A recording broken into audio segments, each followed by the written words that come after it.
Suscríbete a nuestro canal TVC Play y activa las notificaciones.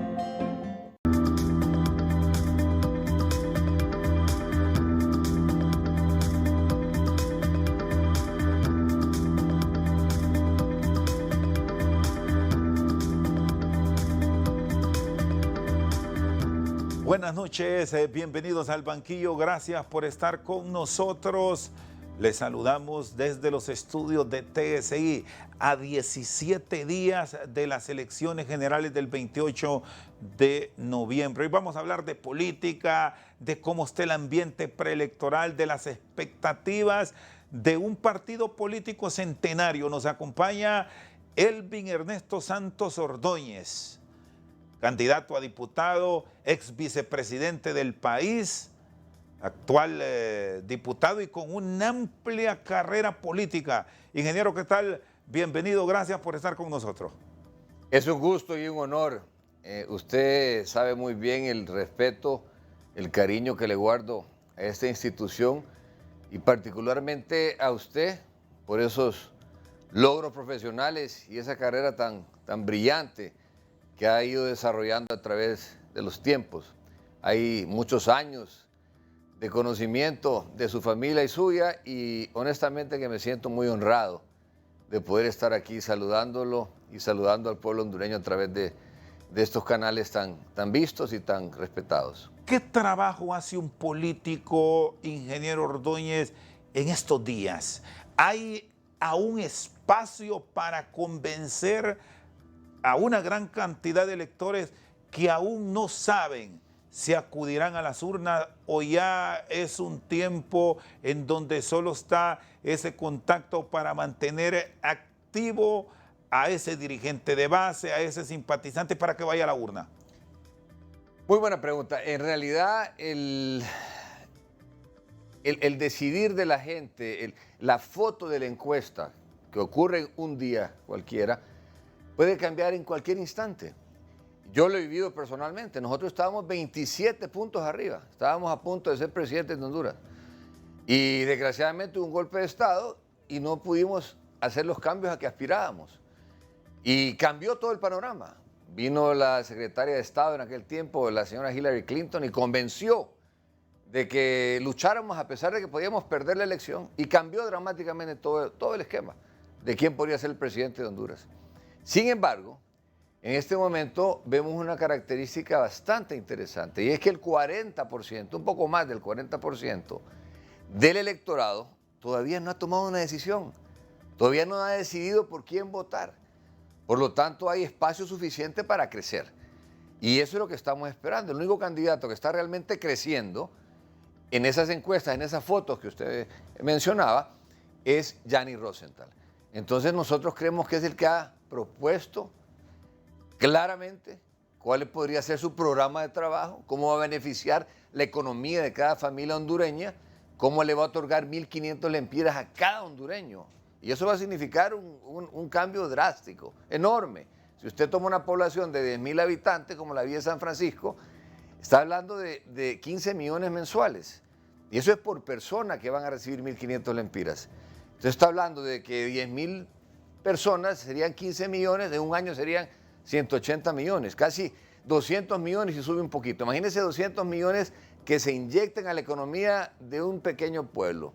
Venden más la pulpería, venden más el taller, se les da un título de propiedad a la gente. Cuando uno menos acuerda, hay un crecimiento económico, hay una explosión de crecimiento en donde llega después una agencia bancaria, una sucursal bancaria. Eso se está promoviendo, hay espacio para crecer y la esperanza sigue siendo rojo, blanco, rojo. ¿Y qué factores en este momento a tan corto plazo? Estamos hablando de 2 semanas de actividad plena porque después venimos al silencio electoral. Pueden hacer que esta fotografía que tenemos hoy cambie y muestre resultados totalmente contrarios a los que estamos ya hoy registrando cuando uno va, y debemos decir, y pregunta en la calle de manera abierta y encuentra sentimientos totalmente contrarios a un respaldo pleno del Partido Liberal? Bueno, en primer lugar, muy acertada su evaluación. En realidad, Don Rosendo, el tema está en que hay que elevar un poco más el nivel de conciencia. Como no ha habido debates y no ha habido receptividad de los demás candidatos para poder debatir y escucharlos a todos, y Ani es el único que sí realmente ha venido a proponer los cambios y las ideas para poder crear una mejor Honduras. Entonces, la idea sería que el nivel de polarización, el nivel que existe en la sociedad hondureña, inclusive hasta un poco de inmadurez política, porque hay demasiado sectarismo y poca propensión a sentarse, a hablar como hermanos, a dialogar, a ver cuáles son las cosas que en Honduras se pueden hacer. Mire, hay que entender los cambios que está teniendo el mundo y lo que está teniendo Latinoamérica. Es algo impresionante ver cómo se está polarizando una derecha extrema. Veamos el caso de Bolsonaro en Brasil, que sentía que tenía el apoyo de los republicanos de Trump, y de repente Brasil se ha convertido en un país que ha incrementado al 45% su deforestación en la Amazonia. Ahora son el 6º contribuyente en el mundo de dióxido de carbono. O sea, estamos hablando de 100.000 millones de dólares que se iban a recibir para los países subdesarrollados afectados por el cambio climático, no se han recibido. Entonces Honduras está pagando el precio de ETA y OTA, está pagando el precio de un calentamiento global. Tenemos nuestras playas inundadas de basura por parte de Guatemala, tenemos enormes problemas y lo que estamos haciendo es polarizando, peleando entre nosotros, viendo unas noticias que no son de la incumbencia o del entendimiento de lo que debiera ser un votante informado. Y eso es lo que está pasando. Encuentran chivos expiatorios, se hacen acusaciones falsas, se otorgan a los entes fiscalizadores las facultades de que sean instrumentos de persecución política. Eso es gravísimo en un país. Y los órganos jurisdiccionales entonces se ven en la necesidad imperiosa, como no tienen sustento las acusaciones, tienen que desvirtuarlas. Y solo le concluyo. Entonces, ¿qué sucede? Que usted me pregunta cómo se puede elevar ese nivel de conciencia. Es porque el Partido Liberal justamente no está en esos extremos. No está en el extremo de lo que exige el Foro de San Pablo, en función de esas leyes como las que acaban de poner en Bolivia. Mire, hoy aterrizaron en Santa Cruz, Bolivia, los cubanos. Yo le puedo enseñar las fotos a usted de los cubanos militares, inclusive uniformados, aterrizando hoy en la madrugada en el aeropuerto de Santa Cruz. Entonces, hay ya 2 muertos en las calles, porque hay una intolerancia en nuestros países. El aspirante en Chile, don Antonio Castel, él ya está inclusive diciendo en su publicidad, si Pinochet estuviera vivo, votaría por mí. Entonces, usted está viendo una radicalización en la derecha y está viendo una radicalización en la izquierda. Honduras tiene que comprender estos mensajes, aunque falte poco tiempo, y comprenderlos para poder tener la conciencia de que el Partido Liberal es el único que ha demostrado, en primer lugar, ganarle al Partido Nacional. En segundo lugar, hacer las transformaciones políticas y sociopolíticas necesarias en la doctrina que nos acompaña de justicia social.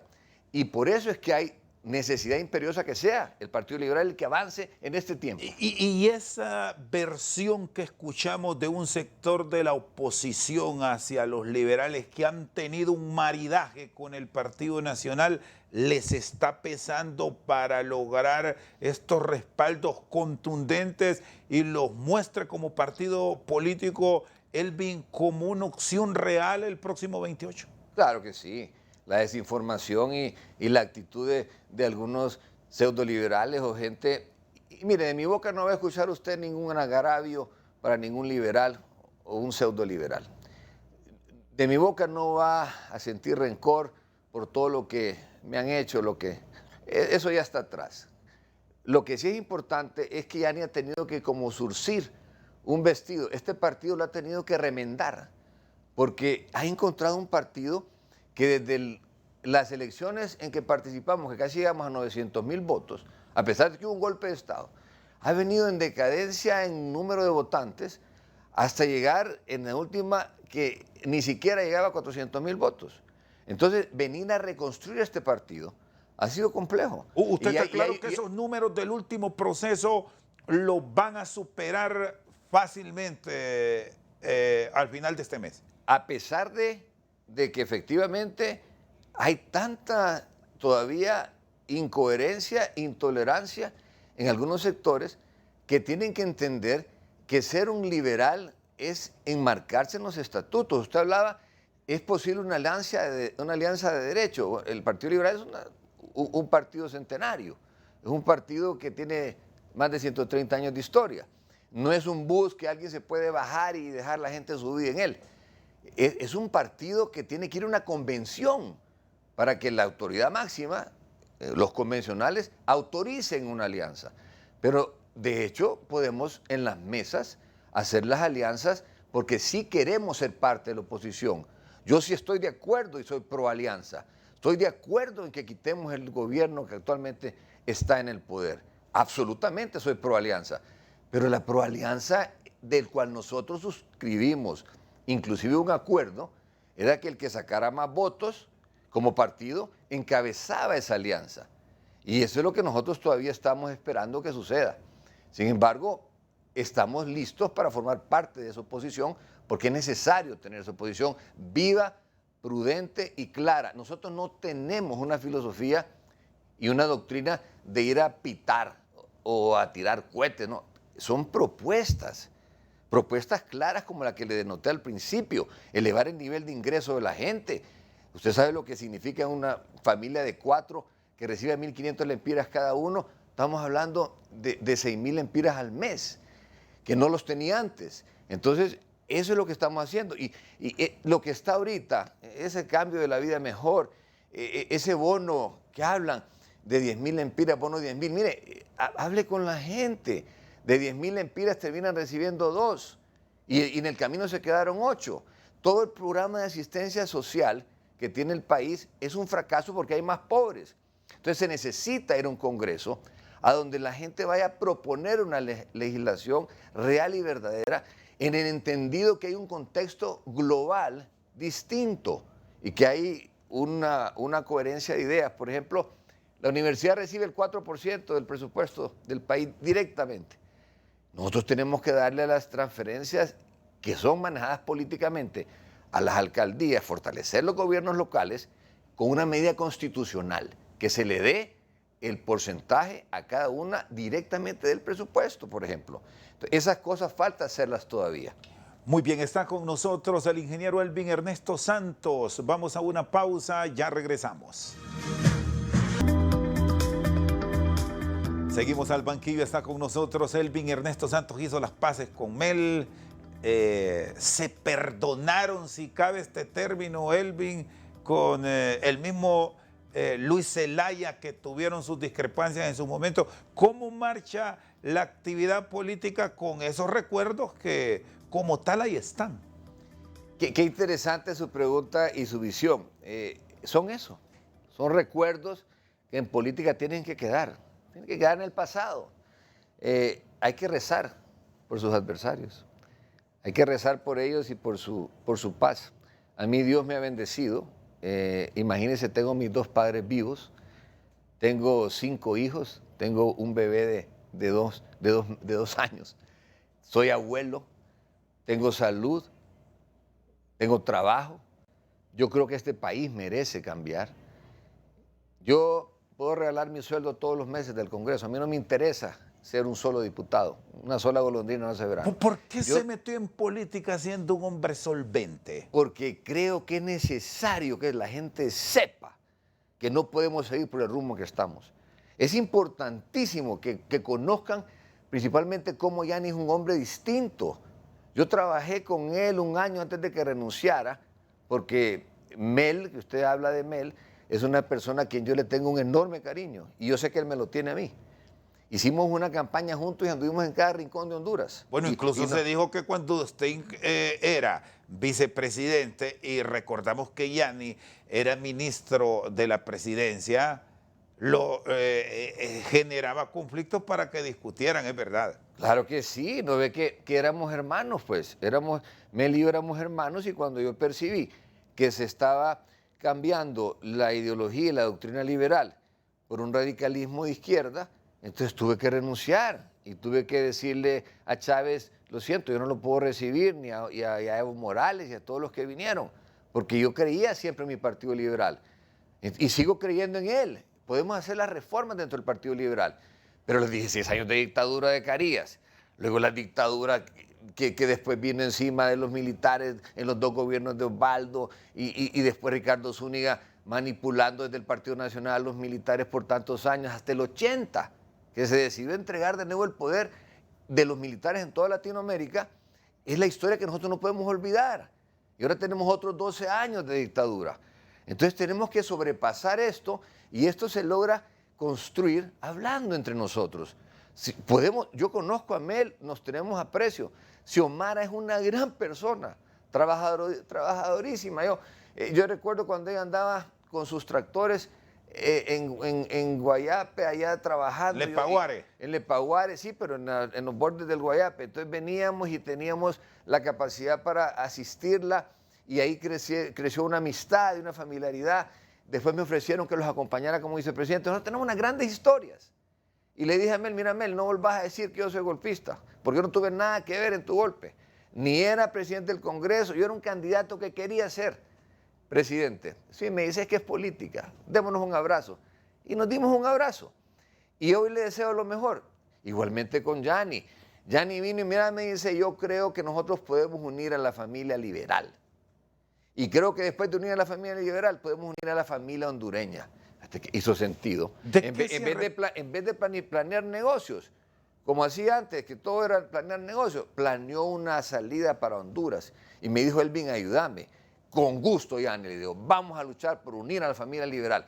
Y lo estamos haciendo. Todas aquellas ideas de expulsar liberales. Acuérdense que hace un par de años estábamos luchando porque las gentes querían destruir el partido desde adentro. ¿No apoyó Elvin Santos a Yanni Rosenthal solo por el hecho que era el único que le abría espacio en la planilla liberal? No, es que eso no es así. A mí me ofrecieron todos el espacio. O sea, todos, empezando desde Vanegas y terminando con menos Luis, ¿verdad? Porque aunque me lo hubiera ofrecido, no lo hubiera aceptado. ¿Por qué? Porque era demasiada la diferencia que había en los sentimientos que este señor denota. Y ahí lo vamos a dejar. Porque ¿Y usted qué dice que perdona? Que precisamente. ¿A Luis lo perdonó? Absolutamente, tanto así que logramos nosotros ganar la denuncia y nunca logró expulsarnos del partido, nunca logró dividir el partido, y Dios ha hecho lo que ha tenido que hacer. Entonces, ¿por qué nosotros, los hombres, vamos a tomar en nuestras manos la definición que en el tiempo y en la historia solo puede hacerle el Señor? Dejémoslo, que cada quien camine a su ritmo y a su paso. Yo no tengo nada en contra de este señor, ni siquiera me gusta mencionar su nombre. Sencillamente le tengo y le deseo lo mejor a él y su familia. El otro día le di el abrazo de la paz ahí en la iglesia de Guadalupe, porque yo soy un hombre convertido. O sea, mi esposa me llevó a los pasos de Consecratio Mundi, que es la veneración de la Virgen para poder llegar a Jesús, y yo estoy en eso ahorita. Entonces no tengo por qué tener ningún resentimiento, más bien rezo y oro por ellos. Pero lo que sí es cierto... Y fue ameno ahí él, fue recíproco. Me dio el abrazo de la paz y se vio obligado a hacerlo. Pero allá cada quien con su conciencia, yo no tengo por qué juzgarlo. El tema es más importante que la interrelación, digamos, personal entre líderes. Lo más importante ahorita es que hay un partido que tiene la capacidad y la posibilidad de seguir creciendo y establecer una plataforma ideológica congruente con los principios doctrinarios de la libertad del ser humano, de la autorrealización del mismo en función de que pueda tener acceso a la salud, a la seguridad, a la educación, con un sistema realmente transparente y de un gobierno que sirva al pueblo. Y eso solo puede hacer el Partido Liberal. Ninguno de los otros dos extremos. Y yo ya usted me dio la oportunidad de contarle el extremismo en que está cayendo no solamente en Latinoamérica, el mundo entero, pero particularmente en Latinoamérica. Si usted ve que en el Perú, por ejemplo, Oye, ahí está Roberto López, estamos hablando de que tiene el 12% del voto y es miembro del Opus Dei. Está realmente, están con la excusa de que están en contra del aborto, que están en contra del ambientalismo, que están protegiendo contra el crimen, que están, con esas excusas están apoderándose de un fanatismo que está cultivando apoyo en otros sectores. Y por otro lado, como le decía, está una izquierda, como en Nicaragua, por ejemplo, que tiene presos a todos los candidatos, o por ejemplo, el mismo Brasil que le hablaba yo, que exmilitar, pues está hablando de exmilitares. Sí, ¿y cómo llegar, Elvin, en un momento de tanta polarización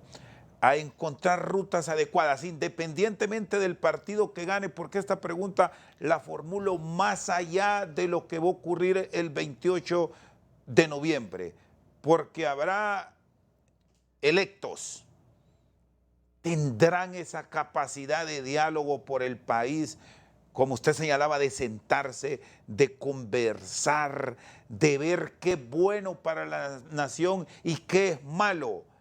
¿Habrá esa suficiente mentalidad abierta en los políticos que hoy se están diciendo de todo, que estamos polarizados, para hablar por lo bueno que debe esperar el país? Y sobre todo el pobre, el de a pie.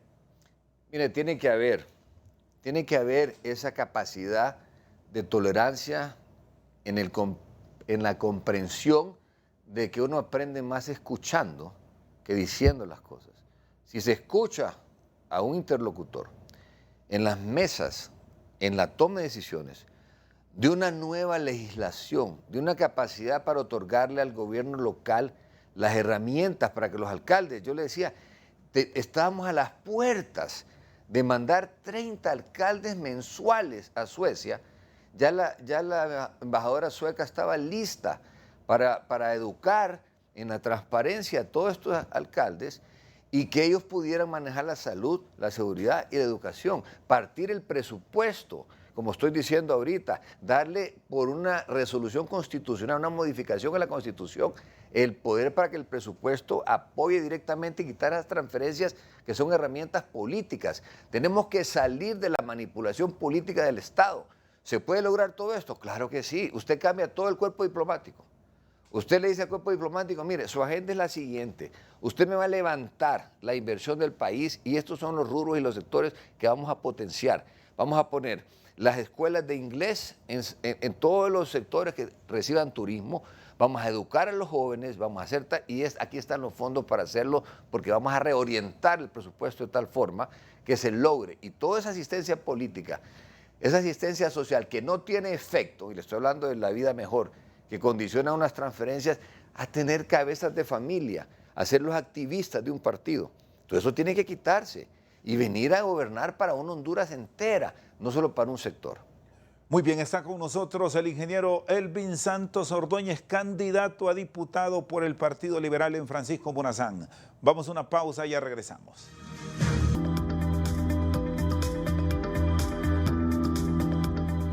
Seguimos al banquillo con Elvin Ernesto Santos. Usted habla de acuerdos, que debe haber diálogo, todo por Honduras, pero el problema de muchos políticos es que no cumplen, que se comprometen y al final olvidan.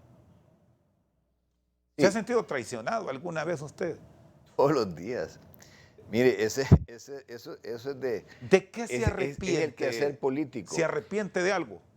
Mire, me arrepiento fundamentalmente de no haber tenido el poder de convencimiento, de no haber podido convencer a la gente alrededor de hacer las cosas que más le convengan al país.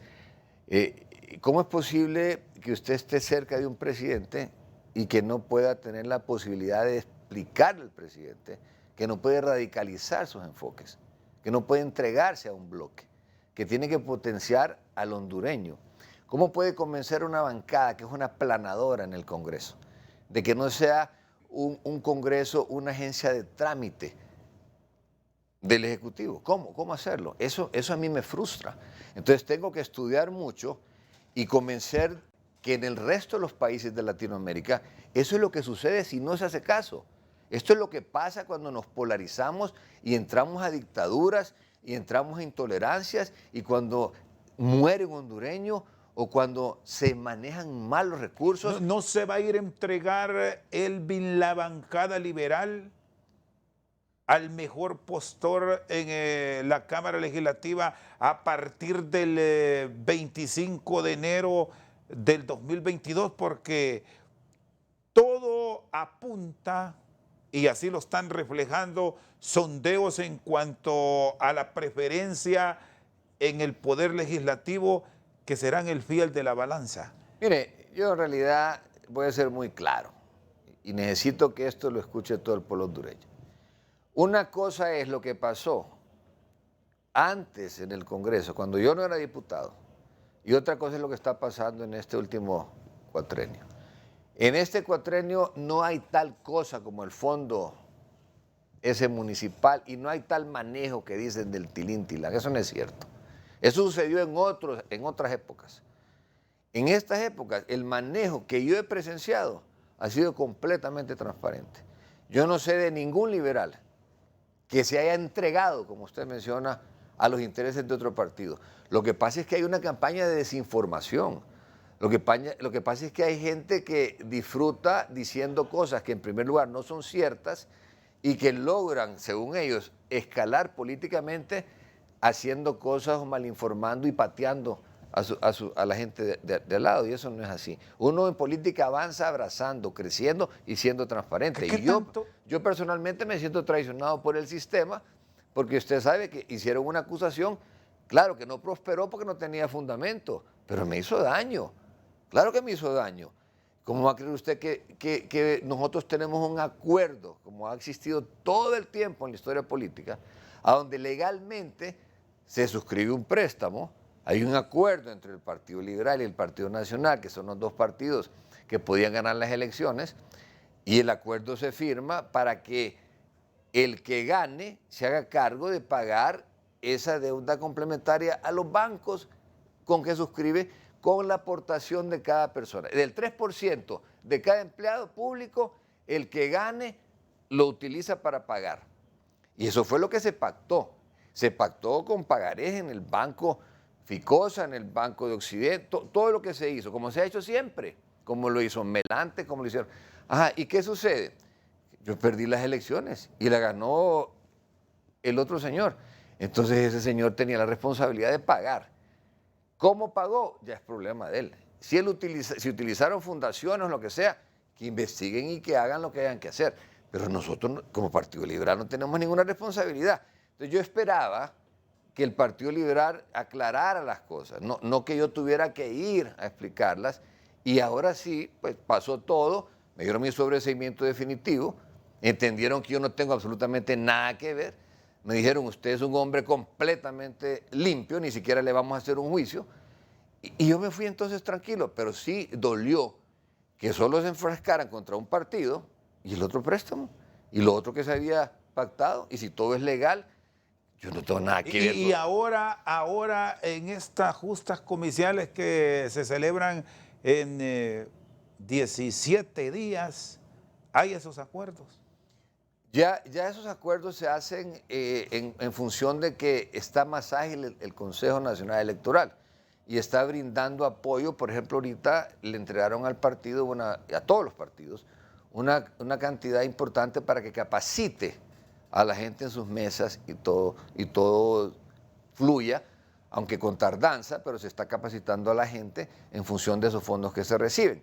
Entonces, hay una mayor agilidad y la política electoral, con la nueva ley, va dando los pasos. Pero en aquel tiempo había que esperar el resultado de las elecciones para ver cuántos votos sacaban y entonces en función de cuántos votos sacaban, otorgarle la deuda política. Eso ya no es, ahora ya hay otro sistema, pero el sistema siempre persiste. El tema es, ¿por qué buscar chivos expiatorios? ¿Por qué hacer daño? Claro, porque hay gente que está levantando la cabeza y ahora presidente de la banca tenía aspiraciones de ser presidente de Honduras y había que hacer daño. ¿Sigue teniendo aspiraciones para ser en algún momento una opción para la presidencia de la República o ya no está en su agenda? Lo más importante para mí es como le dije al principio, tener foros a donde pueda incidir en convencer a los líderes en que la actitud de la plataforma política a seguir debe ser distinta. Por esto, no confrontación, tolerancia absoluta, escuchar las ideas del otro, no imponerlas. Y así encontraremos la forma de gobernar un país en donde las propuestas se vayan dando. Yo le he dado a usted 3, 4 propuestas interesantísimas, en las cuales he visto que otros países las han ejercitado y han salido adelante. ¿Cómo es posible que hace 200 años los países que hoy son los países más avanzados tomaron la decisión de fortalecer los gobiernos locales? No se necesita una Asamblea Nacional Constituyente, lo que se necesita es que el alcalde tenga la transparencia necesaria, la capacidad necesaria para poder manejar sus escuelas de su territorio, sus hospitales, saber dónde hace falta un pupitre, dónde hace falta una cama, la seguridad, dónde están los delincuentes, pero articular esfuerzos desde un gobierno central para ir a hacer un aula, imagínese usted, al Empira o Intibucá, cuesta 7, 8 veces más. Elvin, por esto que le hicieron, ¿usted estuvo de acuerdo con que se fuera la Masi? Dice que esa es otra mala información. Esa es otra desinformación absolutamente. Y yo lo voy a, una vez más, a desmentir. Yo no voté para que se fuera la Masi. De ninguna manera. Es más, si usted me pregunta, yo le digo que estoy de acuerdo que la Masi regrese.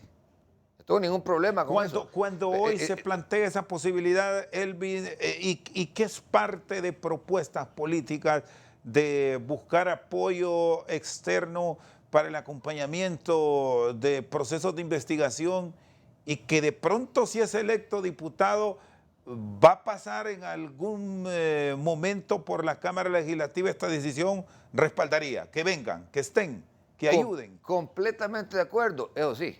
Y fíjese bien lo que le voy a decir.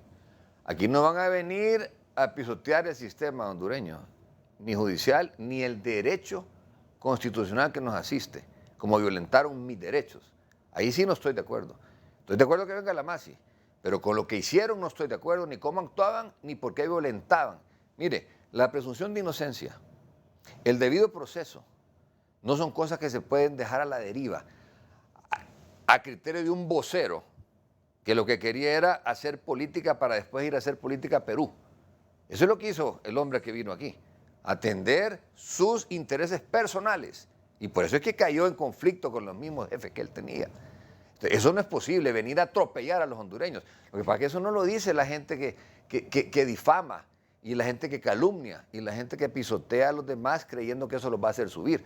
Yo estoy de acuerdo que venga la Masi y que sirva como un ente asesor para que podamos mejorar nuestros organismos jurisdiccionales, que haya mejor investigación, que haya mejor formulación de los casos, que haya un absoluto respaldo a los jueces y que ellos tengan todo el apoyo y la capacitación que se requiere. Pero venir a violentar y pisotear como han hecho los sistemas, porque ellos se creen totalmente impunes e inmunes a las arbitrariedades que cometen. Eso no es posible. A mí ni siquiera me preguntaron, ni siquiera me entrevistaron, ni me llamaron a preguntar, sino que lo manejaron políticamente para hacer daño, para destruir una carrera política de 20 años o una historia de trabajo de 62 años.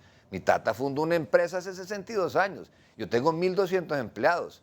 No es un perico de los palotes que va a venir a acusar solo porque quiere buscar un chivo expiatorio. Y me ha costado esfuerzo, dinero, porque he pagado buenos abogados para que me defiendan, para poder salir adelante y demostrar la verdad.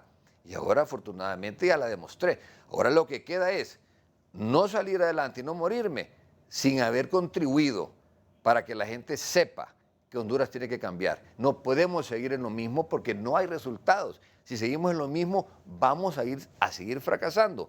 Y lo que está ofreciendo la polarización, sin tomar en cuenta lo que está pasando en el resto de Latinoamérica y en el mundo, en el mismo Estados Unidos, por Dios santo. Imagínese usted lo polarizado que está esa sociedad. Nosotros no podemos caer en lo mismo. Tenemos que dialogar como hermanos. Tenemos que dejar de sentir que el enemigo está al lado nuestro. Si todos tenemos que convivir para salir adelante. Elvin Ernesto Santos Ordóñez con nosotros al banquillo. Vamos a una pausa, ya regresamos. Seguimos al banquillo con la participación del ingeniero Elvin Ernesto Santos Ordóñez. ¿Cómo están trabajando la planilla de Francisco Morazán? Se eligen 23 diputados. ¿Usted ve en la casilla número? Número 3, 256. Y es el número... Vamos, 1, 2, 3, 256. Es el tercero en los 23 del Partido Liberal. Se está hablando mucho del voto en plancha en los institutos políticos con fortaleza electoral, hablando del Partido Liberal, del Partido Libertad y Refundación y el Partido Nacional. Pero hago un alto. No se ve tan consistente el Partido Liberal en esta parte. ¿Qué pasa? Hay quienes están solicitando esa marca de manera individual, ingeniero. Yo diría que hace falta bastante conciencia y le voy a ser honesto, y se lo digo de todo corazón. Esa es una de las razones por las cuales yo sigo tratando de convencer a la gente y sigo tratando de participar en política, tal vez sin necesitarlo. ¿Sabe por qué? Porque es importante contarles la historia. Es importante reconocer dónde han estado los errores.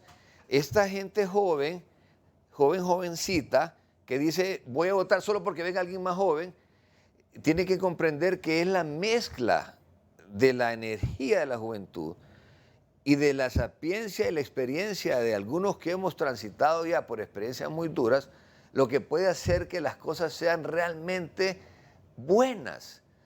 Si usted se pone a pensar, la gente que ahorita puede lanzar una candidatura y que se puede presentar al pueblo es porque vamos a unas elecciones, porque tenemos democracia. Por eso es que es importante reconocer el trabajo que uno ha hecho. Entonces uno pide respetuosamente que esta gente retribuya la solidaridad. Y la solidaridad se da a través del partido, siendo hermanos, pidiendo el voto por su compañero. Una sola golondrina no hace verano. El sistema electoral hace que el cociente, la sumatoria de todas las marcas, sea el que determine cuántos pueden salir, cuántos diputados pueden salir en la planilla.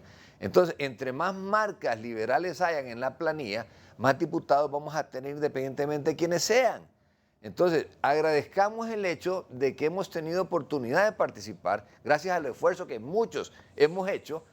Cuando yo empecé en política no había ni siquiera central ejecutivo. El terreno, el edificio, todo lo hemos constituido y creado. Entonces, hemos hecho un partido. Desde mi abuelo y mucha gente que ha sido parte de un partido liberal. Entonces, esta gente tiene necesariamente, don Chendo, tiene que retribuir solidaridad. Entonces, hoy tenemos a un alcalde que tiene que haberse integrado ya. Y ojalá se integre en las 2 semanas que restan. ¿No lo convenció usted? Fue su secretario privado. Exactamente. A todo el mundo he ayudado yo. A todo el mundo he ayudado. Todo el mundo ha recibido la mano amiga. Quiquito, Martel, a todos los he ayudado. Y yo esperaría una retribución de solidaridad por su partido, no por mí, por su partido.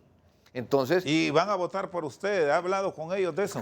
Todos los días hablo con ellos. No le digo que mi principal propósito de vida en este momento es convencer a la gente para que seamos más hermanos. No, pero es más que el detalle aquí claro que tienen que votar. A muchos políticos no les creen. Bueno, puede ser, pero entonces remitámonos a las acciones. En vez de, si les han dicho tal cosa, hay que explicarla. Eso no es cierto. Las cosas son así, así, así. ¿Por qué estoy tan agradecido con usted y con estas emisoras y estas radiofrecuencias y telefrecuencias? Porque me abren los espacios para poder aclarar las cosas. Entonces, si hay liberales que nosotros los necesitamos, a todos y cada uno de ellos, por favor, incorpórense. Hay todavía diputados que se mantienen al margen. De 23 tenemos 7 u 8 que todavía no quieren incorporarse. Hacen un trabajo difícil para un partido que los necesita. Entonces, ¿y qué piensa de esos grupos que están dentro del Partido Liberal que andan activando con otro partido y es público? Creo que no tienen la base justificada para hacerlo, y yo les pediría que mediten, porque tenemos que tener algún nivel de disciplina y de solidaridad. Mire, hay otra cosa que es bien importante reconocer. El Partido Liberal, como dije, es una institución muy seria y es necesario que se mantenga como partido. Si no, no tiene acceso a la deuda política. ¿Cómo va usted a manejar un esquema de elecciones si usted se va para otro partido? Allá no le van a dar nada. La posibilidad para poder hacer un aporte y ayudar el día de las elecciones, viene de la deuda política que va a manejar el partido donde uno pertenece. No le va, váyase a otro partido, allá no le van a dar nada. Ellos tienen sus propios candidatos, allá no le van a dar absolutamente nada. Aquí en el Partido Liberal, donde usted es miembro y forma parte, es miembro de una familia. Entonces usted no puede estar traicionando a esa familia. Y cuando estos grupos de liberales argumentan que, y vamos a ser claros, que apoyar a Xiomara Castro es la única ruta para sacar al Partido Nacional, que Entonces, por eso es que están ahí. no hay ningún problema, si estamos en sintonía. Vamos a unir esfuerzos para sacar al gobierno que está en el poder, siempre y cuando tengamos los espacios para hacerlo y tengamos los acuerdos que lo sustenten. Y esa es nuestra postura y siempre ha sido. Es más, nosotros pedimos el voto en las internas para esa alianza y para esa posición. Yo soy pro alianza, para derrotar al gobierno que está en el poder. Pero necesitamos sentarnos, no es una imposición de arrimado. Ingeniero, la elección del 2017, donde usted resultó electo diputado por Francisco Morazán, no dejó los mejores antecedentes de transparencia. ¿Qué esperan del órgano electoral este 28?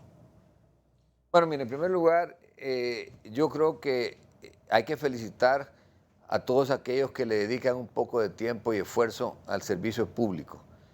Y eso es un reconocimiento a todas las personas que están involucradas en este proceso. Yo quiero respetar su esfuerzo. Yo sé de sus noches de desvelo, yo sé de sus esfuerzos porque han llegado al Congreso a que obtengan aprobación de muchas cosas. Y yo sé cómo están trabajando. Claro, hay errores en el Registro Nacional de las Personas. Hay errores en que no se pudo culminar el proceso de identificación como se debiera. ¿Se deben votar con las dos identidades a propósito? A mi juicio, debería de votarse con cualquier documento que garantice que no se le va a negar la posibilidad de ejercer el sufragio a nadie. Si eso significa una contraseña, si significa otra identidad, yo estoy de acuerdo. No es alterar esto el proceso y volver a los mismos que votaron Pero si muertos. el proceso no lo han perfeccionado, entonces que busquen niveles de auditoría. Mire, es bien sencillo. Vaya y ponga un detector de huellas, que ya lo tiene, y no van a votar los muertos. No hay ningún problema y no cuesta nada.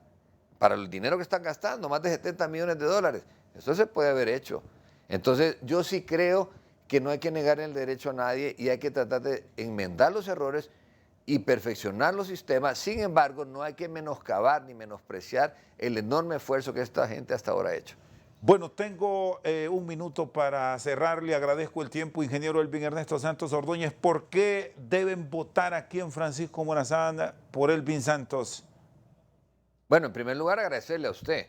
En segundo lugar, pedirle respetuosamente a cada hondureño que ha tenido la posibilidad de conocer su realidad y su propio esfuerzo para cambiar las cosas, que no se quede sin realizar un esfuerzo más, que la esperanza es lo último que se puede perder y que nosotros somos presas de nuestros propios miedos. Lo único que nos puede frenar para cambiar nuestro país es el miedo que podamos tener. Entonces no tengamos miedo a las propuestas, a enmendar los errores y fundamentalmente a abrazarnos como hermanos. Y eso es lo que yo quiero dejar con toda claridad como un pedimento respetuoso para todo Honduras, no solo para Francisco Morazán. Hermanémonos, abracémonos y salgamos juntos adelante. Gracias, ingeniero, muy amable. Ya no más lo del Vincito, y es abuelo, ¿verdad? Soy padre joven, no, más bien padre viejo y abuelo joven. Tengo un hijo de 2 años y un nieto de 7 meses. Y Dios me ha bendecido y le pido de rodillas a la Virgen que interceda ante el Señor para que nos siga bendiciendo a mí, a su familia y a todos los que estamos hoy aquí y a toda nuestra gente que tanto quiere Honduras. Elvin Ernesto Santos Ordóñez con nosotros al banquillo. Por su sintonía, muchas gracias.